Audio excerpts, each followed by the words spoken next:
તો સાબરકાંઠા જિલ્લામાં વરસાદથી હાલાકી પડી રહી છે। નેશનલ હાઈવે પર વાહન વ્યવહાર ખોરવાયો છે। નંદાનગર પાસે અંડરપાસમાં પાણી ભરાઈ ગયા છે।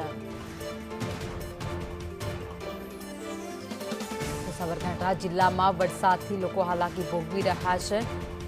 અનેક જગ્યાઓ પર પાણી ભરાઈ જતા લોકોને મુશ્કેલી વેઠવાનો વારો આવ્યો છે। રસ્તાઓ બંધ થઈ ગયા છે। ઈડર વિજયનગર ફોળ ફોરેસ્ટ અને રાજસ્થાનને જોડતો 58 નેશનલ હાઈવે જ્યાં વાહન વ્યવહાર અટક્યો છે। વિજયનગરથી ઈડર અંબાજી હાઈવે રોડને જોડતો નેશનલ હાઈવે રોડ નંબર 58 અત્યારે બંધ થઈ ગયો છે, કારણ કે અવરજવર કરવી મુશ્કેલ છે। મેઘરાજાની ધમાકેદાર બેટિંગ વચ્ચે નંદાનગર પાસેનો અંડરબ્રિજ જે પાણીમાં ગરકાવ થયો છે, જેના કારણે આખો બ્રિજ ધોવાઈ ગયો। અંડરબ્રિજમાં વરસાદી પાણી સહિત સાઈડ ધોવાતા રોડ બંધ કરાયો છે। દ્રશ્યો તમે જોઈ રહ્યા છો કે કાદવ કીચડ અને માટી હોવાથી અનેક વાહનો જે ફસાઈ ગયા હતા ધક્કા મારીને બહાર કાઢવા પડ્યા હતા।